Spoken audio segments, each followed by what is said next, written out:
So Trump has picked his vice president, and it's worth pointing out that it was one of the two people that I thought were going to be the favourites. So I kind of told you so. Did you say that? I said I highlighted JD Vance and Doug Burgum, and then I also talked about two others who I said were more unlikely, and that was Vivek and Kristi Noem, because both of them didn't seem that likely to me. But I did talk about all of the potential people here, and I also said it'd be announced on Monday, and it was. So yes, turns out Jason Miller can be trusted because he was the person who said Trump will be announcing his VP. And yes, this is the man who is now going to be Trump's running mate for the 2024 presidential election. And this is JD Vance. He is the senator for Ohio, and I think it's fair to say he is both a political fresh face and a bit of an outsider, because he only assumed political office in the Senate in January of 2023, which, as far as, you know, political careers go, you get a seat in the Senate, that's the first time holding political office, and then you're running for vice president. That's quite a quick rise. It is indeed. Some people have criticised him, mainly left-wingers, but I think there is potentially a valid criticism that he might be too inexperienced. But I also think that his experience isn't why Trump hired him in the first place. Why do you think he hired him? I think he hired him because he's been a loyalist for quite some time. Well, I mean, he was very anti-Trump, though. He was, but he was also one of the first to declare for him as well. So Trump has sort of forgiven him in a sort of Caesar-esque way of, when he gets into Rome, he's just like, it's okay. If you come over now, I will forgive you. It was that sort of thing, which is actually quite politically savvy. Because I don't know too much about this guy, apart from he was a VC before he did this, so he must be quite a bright chap. Because, you know, yes, you've got a bit of a vested interest there in saying. But he did the Rumble deal that you may well be watching us on right now, and I know that the Rumble exit on that was 2.1 billion. I don't know how much of it his firm had, but that's a pretty good exit. I can imagine so, yeah. But yes, he's only 39 years old, which is actually quite young for a vice president, and that makes him one of the younger candidates in US history, in fact. And I think that this is a good sort of counterbalance to Trump being quite old. I mean, recent history. I mean, weren't all the founding fathers like 30-something? That's true, yes. Yeah.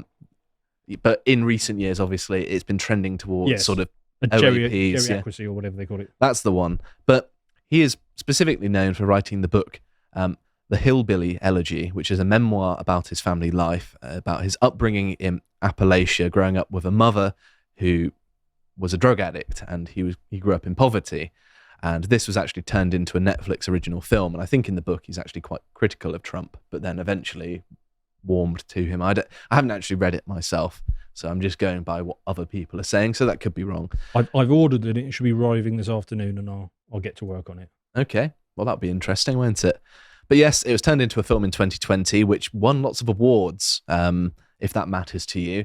But having a big film made about your memoir probably helps a little bit, doesn't it? Who made the film? Netflix. Netflix? I know. Is he black in the Netflix version? I don't think so, actually. Oh, right, okay. I saw a picture of some screenshots of the film. Okay. It's actually white people. I mean, they're dealing with what... So I suppose if you've got hillbilly in the title... It's a bit of a giveaway, isn't it? Yeah. But yes, I think that's a certain amount of prestige, that if your life gets a film made about it, that might add to your sort of draw a touch, just a little bit. He also enlisted in the Marine Corps after leaving high school and served in Iraq as a public affairs officer. I'm not sure if that's a combat role, but it's still in Iraq, right? It's still potentially dangerous. So it's not necessarily anything to turn your nose up at. He also afterwards attended Ohio State University, where he graduated in 2009 with a BA in political science and philosophy. And then he went on to Yale Law School and he became a successful lawyer. And then he went into venture capital and tech, and you talked about the Rumble deal already, before running for the Senate. And then when he actually won his Senate seat, of course, he played a key role in the 2023 train derailment in East Palestine, Ohio. I remember that one. Yeah, it's a bit confusing. Well, he was a senator, wasn't he? So he played a small part in it. He wasn't necessarily the governor, which would be the person more responsible for it. But he did play a role in it. He also played a part in the bipartisan bill to prevent further derailments in the future. And it's worth talking about his history as well, because you said he was a sort of never Trumper, as they're called. He called him an idiot and reprehensible in 2016. And then according to the press, he privately referred to him as America's Hitler. And here's the quote that the press have been citing. And this is supposedly in a private Facebook message, so take it with a grain of salt. Also, it was a long time ago, and I think that, he's changed his mind a little bit, seeing as he's running as his vice president. But he says... Did he change his mind on Trump or Hitler? I think it might be Trump. Right, okay. I heard that, yeah. But it says, I go back and forth between thinking Trump is a cynical a-hole like Nixon, who wouldn't be that bad, and might even prove useful, or that he's America's next Hitler. Right. So, yes, that's not the nicest thing to hear. And also in 2017, he was a CNN contributor, which, seeing how Trump voters view CNN, is a little bit of a stain on the record. Okay. But, I do believe in forgiving people who change their minds. And he did get himself vaxxed and got his family vaxxed. But I think he was quite good on being anti-mandate. Yes. He was anti-vaccine mandate, yes. So not an A grade on that, but pretty close. So according to Republican Senator for Wyoming, John Barrasso, I think his name was Barrasso, who Vance himself describes as his sort of mentor figure, he changed his mind on Trump when he saw what he actually did for the country, because he didn't like his rhetoric. He didn't like how he carried himself as a man, but then started to realize actually what he's doing for the country is good. He started seeing the good results during Trump's presidency. And then he became one of Trump's most loyal supporters. And some see this as sort of cynical pragmatism. I'm a little bit more charitable, I think. The thing that I've noticed from scanning through Twitter this morning is that the libs and the rhinos are apoplectic about this choice. Yes. So in terms of it being self-serving for Trump, I get the impression that you're less likely to be assassinated if it goes to this guy. Which that's true, because kind of a smart choice. Because he's got lots of the same opinions as Trump at the minute. Yes. And so if they get rid of Trump, they're going to get another Trump. Yes. And so that it sort of disincentivizes an assassination. Recent events and everything. That does help. I don't know whether that was in his consideration, because he was already one of the front runners before the assassination attempt. Yeah. But it certainly helps, I imagine. I got to think that almost having a bullet go through the back of your brain changes your thinking on pretty much everything. I would say so. Including, I've never had it happen. Including about your assassination insurance. Yeah. I imagine his premiums on that are going to go straight up, aren't they? Well, yes, but if he was leaning towards whoever the other guy was that you said, and then that bullet whizzes past his head, you've got to think, yeah, I'll go with the one that I'm less likely to get me assassinated. That helps. Yes. But anyway, some of Trump's financial backers aren't a big fan of him. However, he does have significant financial backing from a number of wealthy benefactors, such as Peter Thiel, as well as the fact that he's helped raise money, I think, from Silicon Valley for Donald Trump, which lots of Trump loyalists have really appreciated. A lot of those guys are swinging over.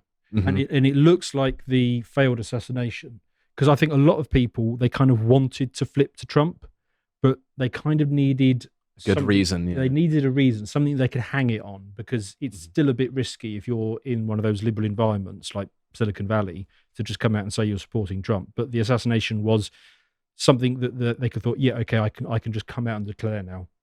So I don't think you have any problem raising money from Silicon Valley now. No, I would imagine not. So he's also a Catholic. He converted to Catholicism later on in his life because he wasn't raised religiously. And he seems to be relatively devout, from what I can gather, at least. And also, note about his wife. This might actually help get some reach in other voting demographics. His wife is Hindu, and he met her in law school and married in 2014. They held, this might be interesting to you, he held 2 wedding ceremonies, one in which was Hindu, one in which was presumably Catholic. And they have 3 children, Ewan Vivek, probably not Vivek Ramaswamy, and Mirabelle. So he is a family man, I think it's safe to say. So what does he actually believe then? So he believes that abortion should be set by the states, which is Trump's position, although he personally supports a ban. He believes that marriage is between a man and a woman. He wants to ban gender-affirming care.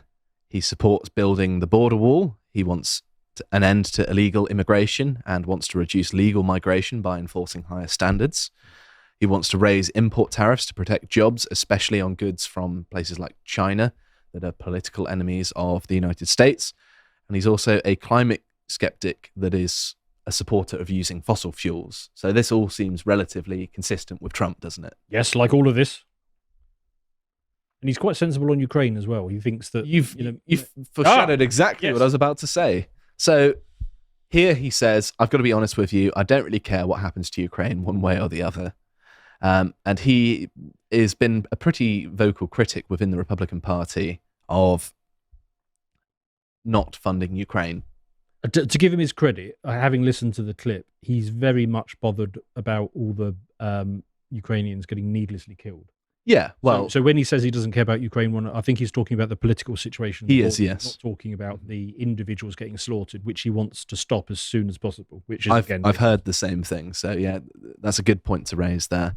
So, obviously, the media is very upset about this because lots of elites, both political and financial, have a lot of... how do I put it? They've got a lot riding on Ukraine doing well. Money.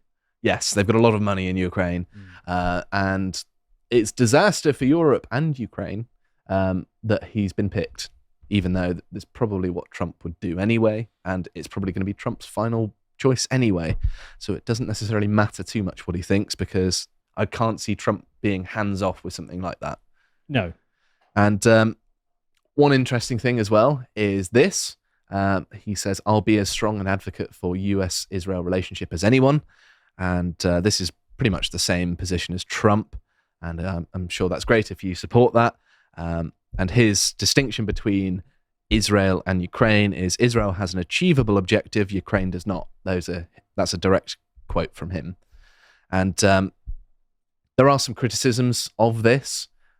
This is Michael Tracy saying, JD Vance is not as an anti-interventionist in the sense of the word. He supports unconditionally arming Israel and encircling China. He merely argues the EU should be made to dump more money into Ukraine, echoing Trump's view, so the US can focus on preparing for war with China. Oh, I don't like it now.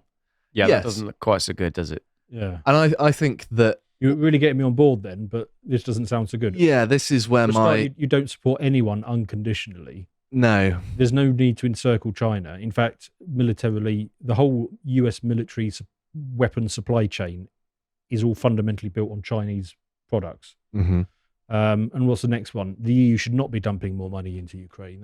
They should be getting peace as soon as possible. Well, and we should not be preparing for a war with China. To give him a slight bit of benefit of the doubt here, I do think that the US focusing a bit more on China over Russia makes sense, because they demonize Russia, but I don't see Russia as much of a threat to the US as China is. Or just stop warmongering in general. I don't want warmongering at all, no. I don't believe in foreign escapades and funding the military-industrial complex whatsoever. I think it doesn't benefit the American people.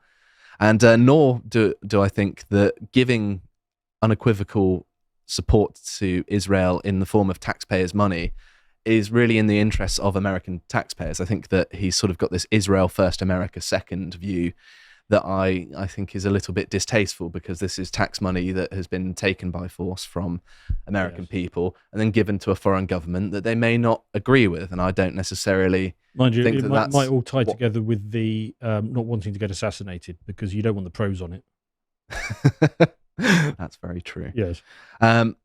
So if I were an American taxpayer, I'd be quite angry about this. In fact, I'm pretty annoyed at all the taxes I pay in the UK, so I can sympathise.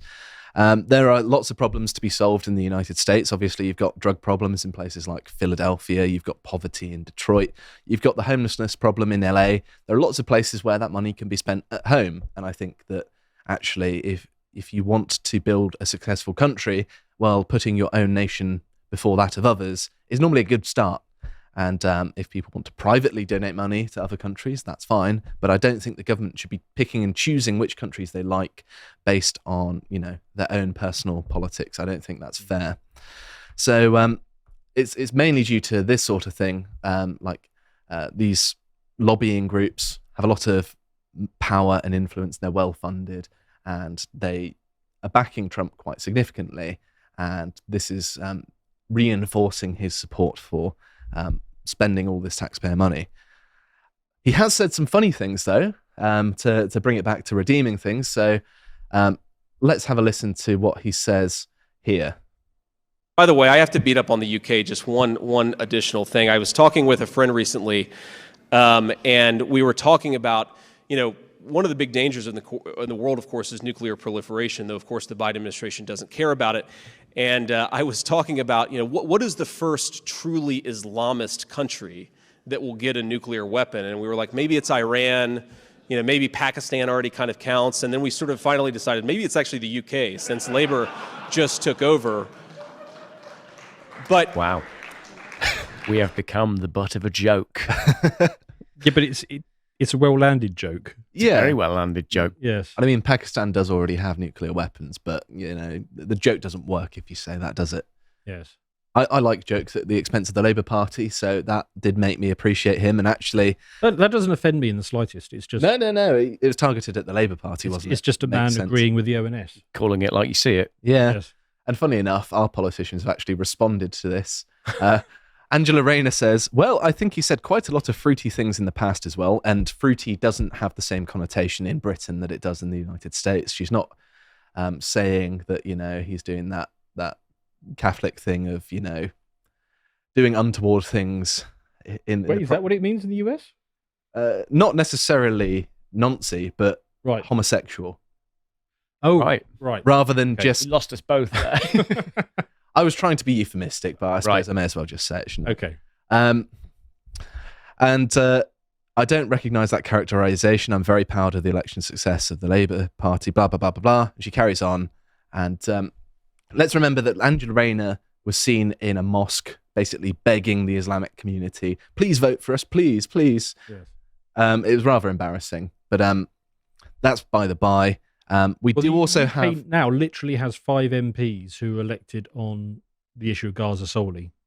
They're Islamic nationalists. Yes. And obviously there is an Islamic faction in the Labour Party, so he's not untrue. There's a conspiracy theory in there somewhere. Mm-hmm. Somewhere. So, buried beneath, between the lines. The appointment of this JD Vance fellow has also had a bit of a reaction from our foreign secretary. This is David Lammy, of course, who has compared Trump to all sorts of things, and now someone with basically Trump's opinions has been appointed his VP. And on the appointment, he just said, on Vance's memoir, these themes are my own political story, basically, just saying, I like your book about, from the time when you hated Trump, which is basically, trying to put on a brave face. An embarrassment that this is up. But yes, also, here's Samson, our producer's Twitter account, if you want to give him a follow. He made this meme a reality for you. So we're going to be using this a lot, I imagine, David Lammy having to put on a brave face dealing with America or secretly hating them all. Yeah. But apparently, I haven't been able to confirm this, but when he was confirmed, he has been, it's been reported at least, that he denied a call from Kamala Harris to congratulate him, which I think is quite funny. And if he did that, I can respect it. And finally, just to warn you, now he has been confirmed, this Babylon Bee article from May of 2024 is a sort of warning to you. 12 women come forward alleging they were sexually assaulted by whomever Trump's VP pick is. And imagine lots of mud to be slung his way now his hat is in the ring. And so keep an eye out for it. Take it all with a pinch of salt, because it's not unlike the Democrats to throw, lots of dirt that doesn't stick at Republicans. He's a good-looking fella, though. Have you got that photo of him again? He's got a lovely heart-shaped face. He just needs to do a bit of a cleft in the middle of his hair. He's also got a pretty solid beard that's slightly brown, slightly ginger, and a little bit grey. He does look like he's wearing eyeliner, though, doesn't he? Sorry, Samson, you've got it there. Not in that picture, but in some of his media appearances, he's got very dark eyes, and I think, is he wearing eyeliner? Is he sort of a secret emo at heart? I don't know. I tell you what I'm struggling to unsee. You know the movie Step Brothers? You know the older brother? I can see it a little bit, yeah. I don't know. So what, J.C. Riley? I think that's his name, yeah. But give us a verdict, Josh. Thumbs up or thumbs down?